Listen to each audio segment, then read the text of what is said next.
Dear students, मैं Pramod sir education ग्राम में आपका स्वागत है।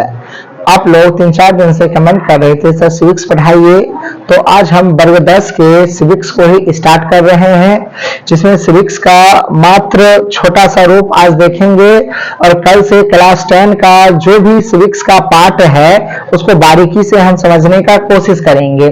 तो चलिए स्टार्ट करते हैं। सबसे पहले सिविक्स को, सबसे पहले ये जान लेते हैं सिविक्स को हम हिंदी में नागरिक शास्त्र कहते हैं। और आपसे पूछा जाएगा फादर ऑफ सिविक्स किसे कहा जाता है, तो आप ध्यान रखेंगे father of civics Benjamin Franklin को कहा जाता है। क्लास 10 का जो पहला चैप्टर है उसका नाम है लोकतंत्र में सत्ता की साझेदारी।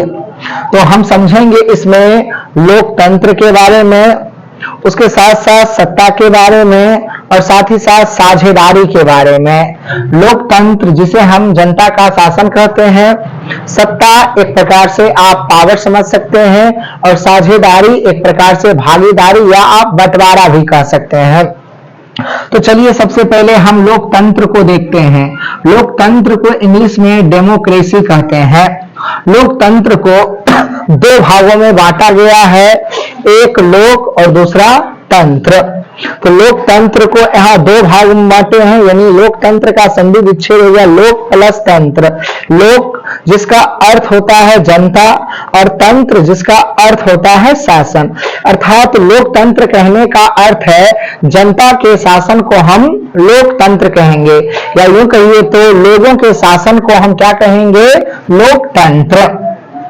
तो आपसे पूछेगा लोकतंत्र को परिभाषित करें, तो आप छोटा परिभाषा ये भी बोल सकते हैं, लोकतंत्र का शासन एक ऐसा रूप है जिसमें शासकों का चुनाव लोग स्वयं करते हैं, यानी जहां पर शासकों का चुनाव लोग स्वयं करेंगे उसे ही हम क्या कहेंगे, लोकतंत्र।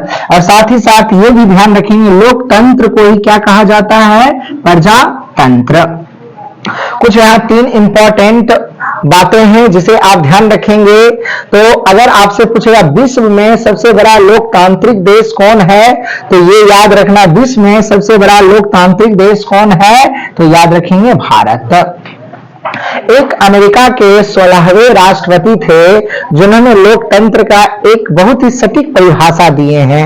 उनका कथन है लोकतंत्र जो है वो जनता का है, साथ ही साथ जनता द्वारा है और जनता के लिए शासन है। यानी इनका कहना है कि लोकतंत्र जनता का, जनता द्वारा और जनता के लिए शासन है।